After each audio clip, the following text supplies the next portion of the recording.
What's going on, guys? So if you guys saw that whole intro, I think that most of you wouldn't argue that this is an awesome car to buy, to drive, to look at, to hear. This car is exciting to all five senses. Today's video, I'm going to show you guys why I bought the Aston Martin and a couple other cars I was considering buying and I decided not to. I'm also going to show you guys some of the cool features this car has. The Aston Martin DB9 is a Grand Tour, so basically what that means is this is designed to be a bigger, more comfortable car, at least on paper, with a larger gas tank, and this is a car that will take you long distances. This is a road trip car, essentially, at least from, you know, the old school definition of GT, if you guys subscribe to that stuff. This is a pretty comfortable car for road trips, I gotta be honest, just because if you haven't watched the video, you can look at it up at the top here. I drove this car home from Texas when I bought it, and I haven't had any problems with it. Luckily, I haven't had any issues since. It was about 1,800 miles home, and I broke it down over several days. I got to visit some awesome friends on the way home. So let me tell you first about some of the other cars I was looking at, and some of them are like vastly different than what this car is, so I'm sure that'll kind of spark some questions. One of the cars I was looking at was a Ferrari 360. I can only get the one with the F1 transmission. It's kind of out of my budget right now to get one with a gated 6-speed. So I was looking at the Ferrari 360 F1 trans. I was looking at the Audi R8. One of those I could afford in a manual. I was also looking at Ferrari 348s, 355s. Those are kind of early on. I decided against those fairly quickly. I was also thinking about getting an Aston Martin Vantage, V8 Vantage that is. That was one of the contenders. And I think briefly I was considering like getting a Lotus Esprit or possibly even an Elise. So most of those cars are quite different from the car that I actually bought. So you're probably wondering why.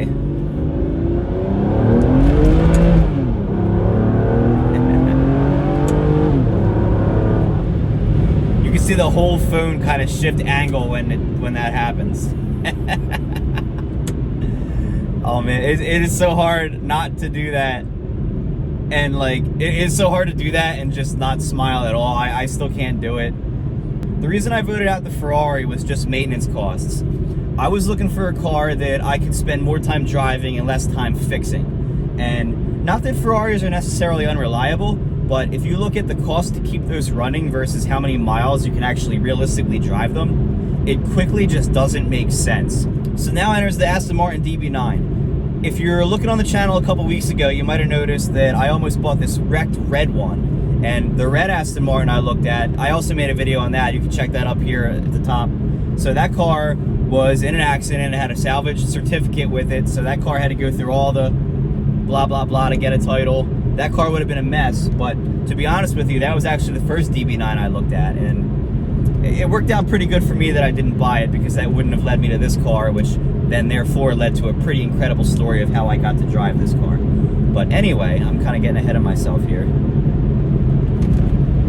That was actually my first time really seeing and appreciating a DB9 in person, and it doesn't really take an expert to just be able to look at that car and say, wow, this thing is gorgeous. I mean, seriously, what a strikingly beautiful car.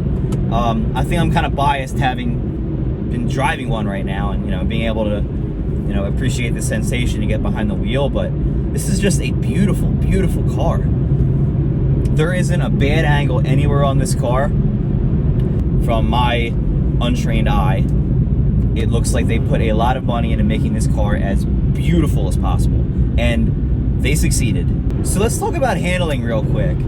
I want to tell you guys a little bit more about the actual performance of this car. So I think I told you guys earlier that the Aston Martin was a GT class car, so kind of a bigger car built with comfort in mind. And while technically that's true, this car is an absolute blast to drive. I was completely blown away in all categories talking about just the handling in this car, the way it sticks to the road, the throttle response, the way that you can kind of go around turns and control the steering with your gas pedal. I just thought that this was a GT car. It was going to be similar to the experience my Mercedes gave me, and you know, that was that. No, that's really not true. This car has super tight steering. If you move this car steering wheel even like a millimeter, the car is going to turn. So what that really does for your driving experience a little bit, if you're considering a DB9, this is more of a driver's car. Even the response in the brake pedal feels a little stiff. The car's obviously got power brakes. It's very heavy. It would be pretty cumbersome to drive without that. But they don't really assist a whole lot. You just have to push the pedal down. That's all you have to do. It's got power brakes, but they're not as fluffy or spongy as they would be in something like a Toyota or even like a Mercedes or something like that. Oh look, there's a forklift driving on the road. Nice. To be honest with you guys, I think I would have ended up with a DB9 a lot sooner if I got to drive one sooner. It was the clear winner that this was the car I should buy, and I'm a little embarrassed at how long it took me to figure that out. I didn't really even consider the DB9 because I thought it was just a boat. I thought that, you know, in Aston Martin's lineup, the Vantage was more of the sports car, and most of the Vantage owners would probably agree with that.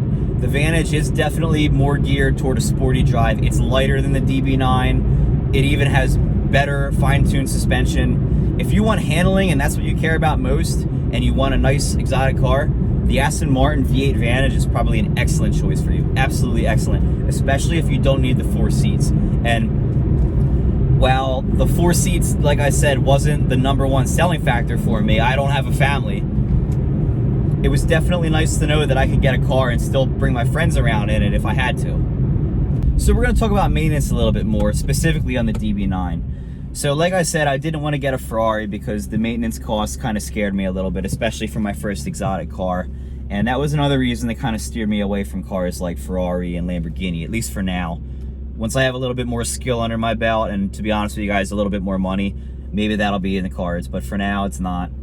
But anyway, for the DB9, this car actually has an automatic transmission. This car doesn't have an automated clutch or anything like that. There's no F1 pump.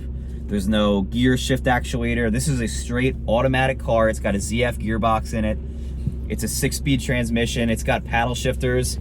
Let's see if we can have it. Yeah, there we go. You can see the paddle shifters. So when I was looking for cars, I actually didn't even want an automatic. I really wanted a manual transmission car with 3 pedals. I told myself for the right car, I would settle and get something with like at least an F1 gearbox. This car shifts pretty much instantly. You hit that button, the car's in the next gear. Especially if you're at like a higher RPMs or higher up in throttle. This car has no problem shifting gears. It feels quick, responsive, and you can actually even put the car in gear without even touching the gear selectors. So you just like on a Ferrari transmission, you hit both at the same time to get into neutral, and then if you hit just the plus paddle, you can shift to first gear. So you can get the car moving without even touching the gear selector. All right, guys, we got a tunnel here, and you know we got to first gear it. All right, let's go, let's go, let's go, let's go.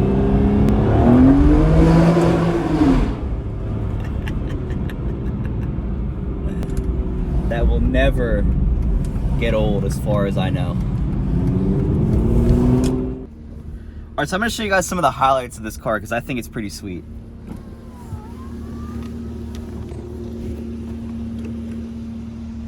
So the first one's got to be these doors.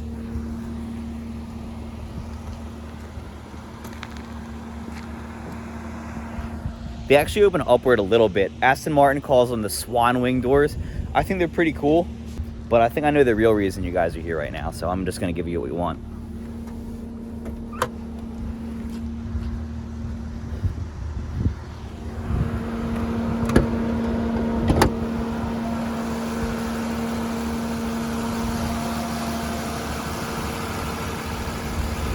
That's really what you wanted to see, right? Like, I can just kind of stop the video here, right?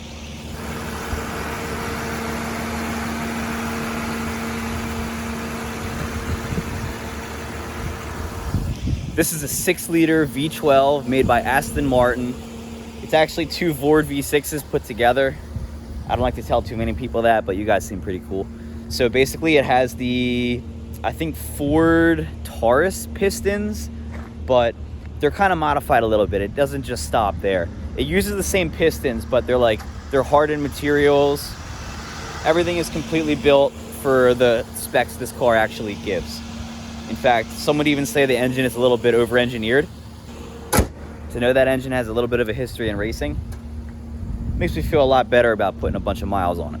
So earlier I told you guys this car has back seats, but let me show you what those back seats actually are.